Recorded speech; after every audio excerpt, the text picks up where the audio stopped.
The biggest geopolitical mistake in modern history may have just created a new global economic superpower. And no, it's not China, it's Iran. I know that sounds unbelievable. How could a country under massive military strikes, facing a naval blockade from the United States and Israel, and buried under layers of sanctions, possibly emerge stronger? On paper, this conflict should have broken Tehran. Thousands of lives have been lost, and Washington has intensified economic warfare to levels we have never seen. And yet, here we are in May 2026, and something extraordinary is happening behind the scenes.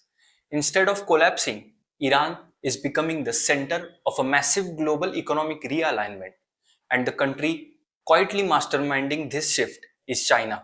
This isn't just another Middle East war. This is the moment the post Cold War dominance of the United States started to fracture.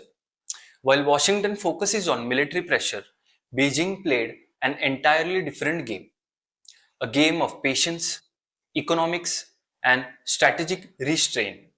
And right now, it is winning. Just this week, tensions reached a breaking point when China openly defied the Trump administration sanction on Iranian oil.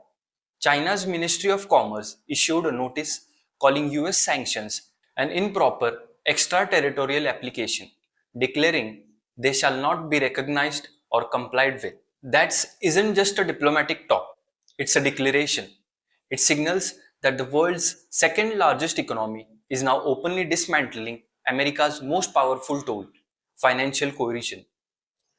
This defiance sets a volatile stage for one of the most high stakes diplomatic missions in the recent history. In coming weeks, President Trump is set to arrive in Beijing for a summit with Xi Jinping, his first visit since 2017.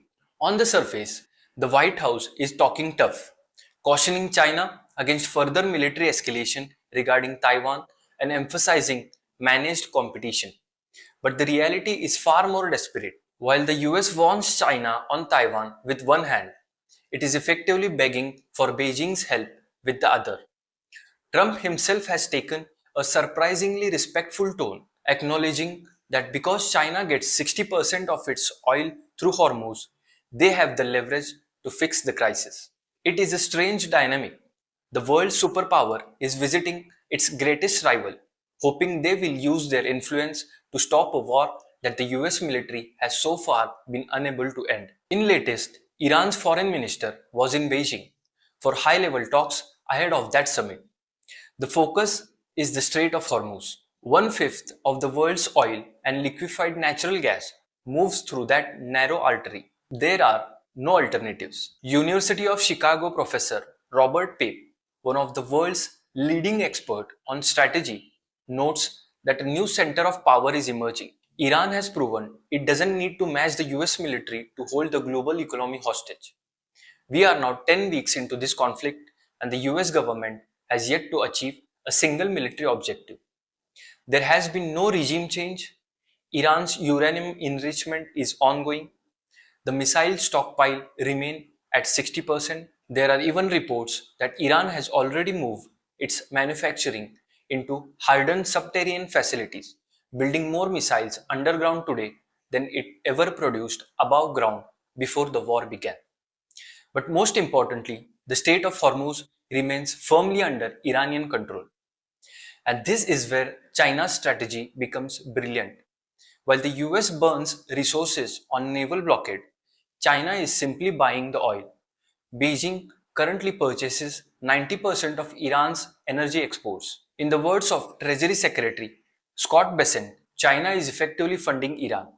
But from Beijing perspective, they are securing their own future. While the US pressures its allies to isolate Iran, China is deepening trade. While military tensions rise, China expands its influence without firing a single shot.